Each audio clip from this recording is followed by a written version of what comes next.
ये कहानी रिया की है, जो कि एक बड़ी बिजनेस वुमन है। उसको किसी के दर्द से कोई फर्क नहीं पड़ता। उसके लिए अपने काम से बढ़कर कुछ नहीं। ये क्या बना रखा है? ये खिलाओगे तुम उनको?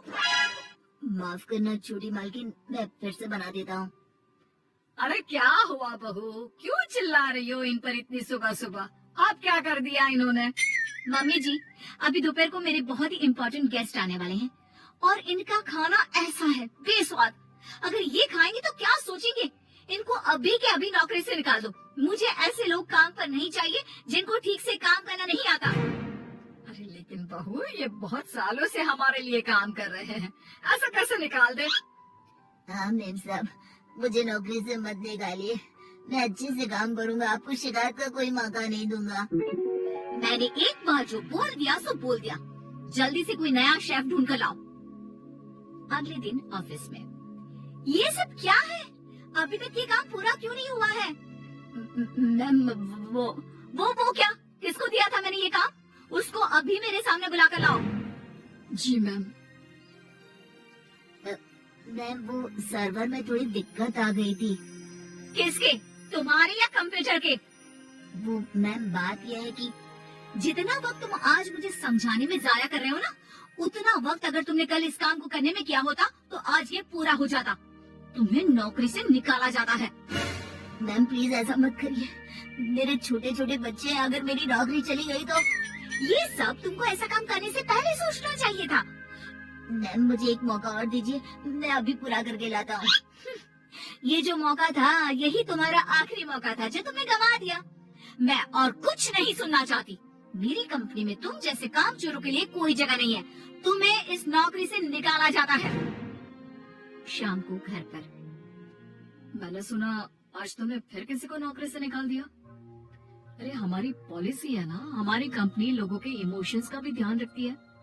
इमोशन कुछ नहीं होता। कमजोर होते हैं वो लोग जो ऐसे काम करते हैं। अब नौकरी से निकाल दिया तो इसमें कोई नई बात नहीं।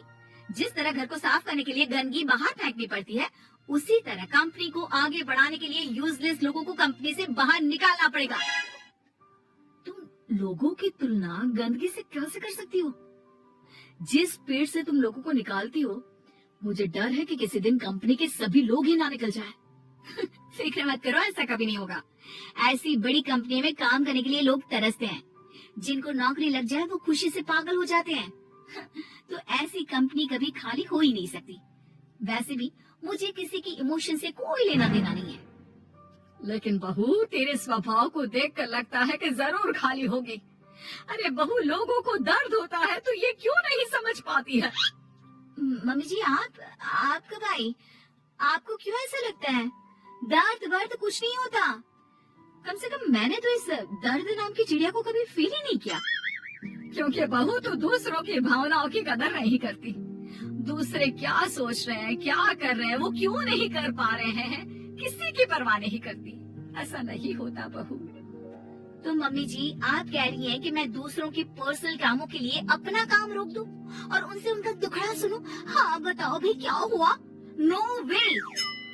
नहीं बेटा, मेरा मतलब ये है कि तू बस एक गलती होने पर लोगों को काम से निकाल देती है। ये भी नहीं सोचती कि अगर उसे काम से निकाल दिया तो उसका घर कैसे चलेगा, वो अपने बच्चों की फीस कैसे भरेगा। मम्मी जी, आपका मतलब है वो कितनी भी गलती करे मैं उनको माफ कर दूं और वापस ले आऊं?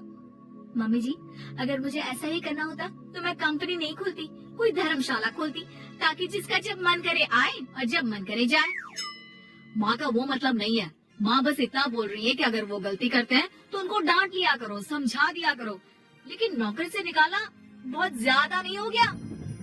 मम्मी जी, आपको भले ही ऐसा लगता हो, लेकिन मैं इतनी बड़ी कंपनी ऐसे ही नहीं चला रही हूँ। ऐसे बहुत देखे मैंने और मैं ये अच्छी तरह जानती हूँ कि ये कैसे सुधरेंगे। इसलिए आप चिंता मत कीजिए और आप प्लीज मेरे कामों में दखल मत दीजिए। मुझे अच्छी तरह पता है कि मैं क्या कर रही हूँ।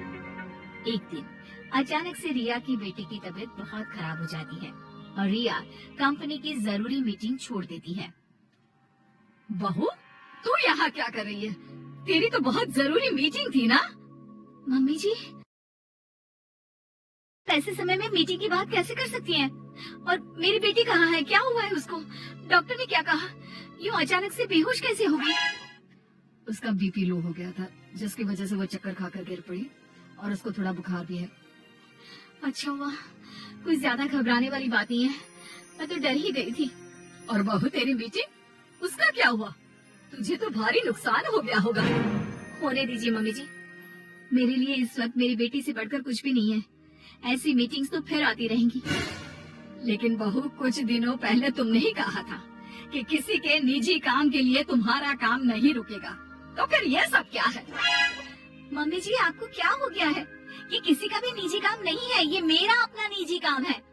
वही तो बहू, जब तुम्हारा काम था तो तुम सब कुछ छोड़कर यहाँ आ गई, और तुम चाहती हो कि दूसरों के घरों में कितनी भी परेशानी दिक्कत आ जाए, वो उसको छोड़कर अपने काम को पहली ड्यूटी समझे। लेकिन वही चीज अगर तुम्हारे साथ हो तो तुम अपनी पहली जिम्मेदारी अपने परिवार की तरफ समझती हो, उसके बाद तुम्हारा काम। ये कैसी नाइंसाफी है? उनके साथ तुम करो तो ठीक और वो करे तो गलत। आप सही कह रही हैं मम्मी जी, मैंने ये बात कभी समझी ही नहीं। अब तो समझ गई ना? अब से उनके साथ कुछ ऐसा मत करना, उनकी भी परेशानी समझने की कोशिश करना। हाँ मम्मी जी, अब मैं सब समझ गई हूँ। मुझे अपनी गलती का एहसास हो गया है। शायद सही कहते हैं लोग, जब तक वही दर्द आप खुद न झेलो, तब तक आप दूसरे के दर्द का अनुमान नहीं लगा सकते। मुझे ये देखकर अच्छा लगा बेटा कि तुम्हें बहुत जल्दी अपनी गलती का एहसास हो गया।